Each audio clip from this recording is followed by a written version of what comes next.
Terima kasih pemirsa, Anda masih bersama kami. Selamat sore Anda yang baru bergabung di IDX Second Session Closing. Sore hari ini saya akan berbincang dengan Mas Wilson L. Sitompul, Technical Analyst Sukor Sekuritas. Selamat sore Mas Wilson. Sore Mbak Prisa, Apa kabar? Baik Mbak, baik. Terima kasih banyak untuk waktunya pada sore hari ini. Langsung saja kita ke indeks harga saham gabungan terlebih dahulu karena cukup mengejutkan. Openingnya masih hijau, kemudian sesi 2 tadi masuk sesi 2 tampaknya juga masih hijau. Ternyata closingnya turun dan di bawah 6.100 yang merupakan level support kuat saat ini dari sejumlah analis. Bagaimana Anda menanggapi profit taking yang terjadi di akhir pekan ini yang juga merupakan akhir dari perdagangan di bulan Juli? Oke, jadi kalau kita lihat ini menarik Mbak Prisa, kenapa kalau dilihat ini patternnya sebenarnya udah breakout kemarin, yaitu adalah pola inverse head and shoulder secara teknikal gitu. Jadi di level 6.134 yang kemarin sempat ke level 6.166 breakoutnya gitu. Nah ini kalau dalam technical analysis itu kalau breakout, ini adalah hal yang wajar ketika suatu saham atau ketika indeks breakout dan dia mengisi indeks baru gitu. Jadi saya lihat di sini ya ini koreksi wajar masih di level hari ini sekarang minus 0,8283%, sekitar begitu. Jadi memang masih banyak orang yang panik gitu, tapi secara chart chart wise kita ngelihat ini adalah koreksi yang wajar gitu. Nah dengan sekarang support di 6.015 dan resisten di 6.166, begitu masih berada di patternnya inverse head and shoulder. Jadi buat teman-teman investor trader nggak perlu panik, nggak perlu khawatir. Kenapa? Karena katalis yang ada di IHSG pun sekarang masih banyak yang positif seperti itu.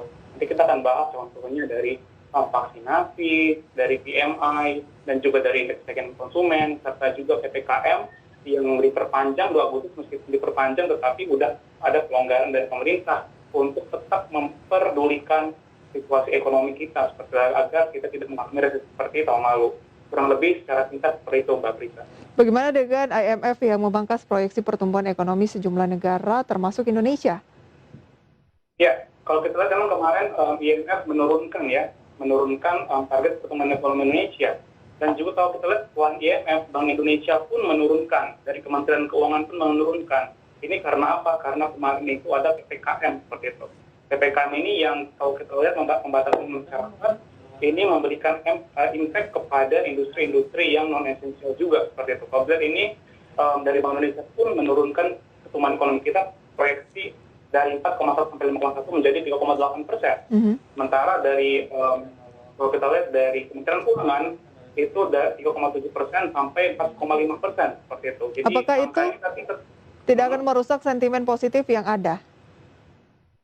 Iya, jadi ini kalau kita tengok pertumbuhan ekonomi diprediksi menurun, tetapi masih positif secara year on year. Kenapa? Karena masih lebih bagus dibandingkan tahun lalu, itu masih resesi seperti itu. Di bawah target semula saja sebenarnya ya, tapi masih positif meskipun target yang sebelumnya mungkin lebih tinggi, namun ada PPKM dan kondisi COVID yang meningkat kembali yang membuat targetnya ini direvisi. Baik. Benar. Dari sisi net sell dari asing, untuk hari ini saja terjadi net sell di pasar reguler. Kemudian untuk 1 minggu juga masih mencatatkan net sell untuk investor asing, tapi 1 bulan memang masih buy sekitar 1,7 triliun rupiah, 1,77. Untuk 1 minggu sell 621 miliar rupiah dan 1 hari ini saja 354 miliar rupiah di pasar reguler. Bagaimana Anda menanggapi aksi net sell untuk harian dan mingguan tersebut? Iya, kalau kita lihat ini adalah profit taking wajar ya. Profit taking wajar dari para investor asing gitu. Karena kita lihat juga IHSG sudah berada pada level resistensinya kemarin setelah breakout, nggak kuat kejadian selanjutnya, jadi retest dulu ke support yang itu adalah di 6.040 seperti itu ya, ada potensi ke support ke sana gitu kan. Tetapi kalau dilihat secara bulanan tadi, IHSG itu masih diakumulasi sama asing kan, masih menarik gitu. 1,7 triliun tadi ya, besar begitu net buy-nya. Artinya apa? Artinya asing ini memiliki confidence bahwa keadaan ekonomi Indonesia itu semakin baik gitu. Ini bisa dibuktikan dengan indikator dari PMI atau Purchasing Manager Index, di mana pada bulan Juni itu masih mencatatkan 57,5. Itu artinya apa? Masih expansive seperti itu. Meskipun ini turun dari 55,3 di bulan Mei pada tahun 2021 dan merupakan rekor tertinggi dalam 10 tahun terakhir gitu. Dan juga kalau kita lihat dari neraca dagang yang surplus 1,32 miliar di mana ekspor kita 18,5 miliar ini naik 9,52% dibandingkan pada bulan Mei, atau naik 54,46% secara year on year. Jadi ini adalah rekor tertinggi semenjak Agustus 2011 yang kemarin mencapai 18,6 miliar. Jadi hal-hal ini mendorong akan rupiah menjadi stabil seperti itu, dan akan memberikan kepercayaan kepada investor untuk berinvestasi seperti itu untuk Mbak Frida. Meskipun terjadi net sell secara harian dan juga mingguan, tapi Anda lihat bahwa indeks harga saham gabungan ini hanya terkena aksi profit taking sesaat saja dan masih ada resisten terdekat di 6166, support kuat di 6040 dan masih dalam pattern menuju ke tren naik ya. Ya, seperti itu. Oke.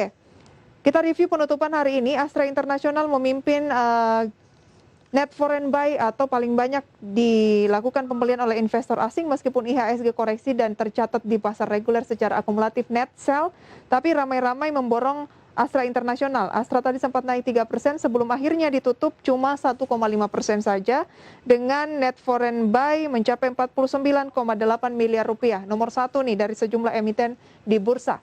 Apa rekomendasi untuk Astra International dengan fenomena closing sore hari ini? Oke. Jadi kalau kita lihat ini angkanya menarik, kenapa? Karena dia salah satu saham yang tertinggal gitu, yang belum berhasil reversal seperti itu. Tapi tanda-tandanya udah kelihatan dari hari ini, gitu. Jadi kita lihat secara teknikal dia membentuk pola yang namanya triple bottom seperti itu. Jadi dia satu kali turun lagi, sekarang ini lagi ke bottom ketiga seperti itu. Dengan support kuatnya di 4.640, resisten di 4.950. Kalau kita lihat secara fundamental, ASI ini adalah saham yang bagus gitu ya, in terms of performance pada semester 1 bulan Juni 2021 ini, kemarin itu dia mencatatkan pendapatan yang naik 19,6% menjadi 89,7 triliun, meskipun laba bersihnya turun 22,38%, dikarenakan oleh keuntungan penjualan investasi di Bank Permata seperti itu. Jadi kalau kita lihat juga dari lini bisnisnya meningkat dengan adanya penjualan mobil ini naik 50%, dan penjualan sepeda motor naik sekitar 29%. Seperti itu, ini didukung juga dari pemerintah yang memberikan PPNBM seperti itu 60% yang akan diperpanjang sampai Agustus. Jadi ini adalah kesempatan bagi teman-teman semuanya untuk mengakumulasi saham ASI ini, terutama buat teman-teman yang profil resikonya konservatif seperti itu. Dan itu saham blue chip yang teman-teman juga bisa koleksi di harga yang menarik gitu, di harga sekarang. Oke, di harga sekarang masih menarik untuk dilakukan pembelian karena memang kenaikannya cukup terlambat gitu.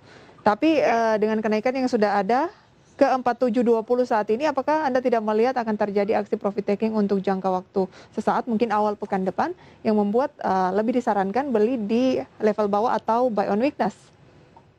Oke, jadi sekarang sebenarnya kita udah masukin juga level buy on weakness sebenarnya, Mbak. Jadi penurunannya udah terbatas banget di support 6640, atau kalau kita secara indikator udah itu namanya di oversold gitu, artinya sudah jenuh jual kayak gitu. Jadi meskipun hari ini seperti 3% tetapi turun lagi, itu karena emang kepanikan doang dari investor, IHSG turun, merah seperti itu. Kalau kita tadi sampai minus 0,8, makanya banyak yang ngambil keputusan ingkrah seperti itu. Jadi jangan khawatir, beli saja Astra di 4720 ya? Ya, 4720 sudah harga yang bagus. Support kuat untuk Astra di posisi berapa? Di 4.600. 4.600. Adapun target untuk Astra International yang terdekat di posisi berapa? Yang terdekat di 5.500. 5.500. Oke. Nanti akan kita bahas lebih jauh bagaimana dengan sektor komoditas dan juga pertanyaan Anda, pemirsa saya, melalui WhatsApp interaktif dan juga telepon masih kami nantikan. Kita jeda terlebih dahulu.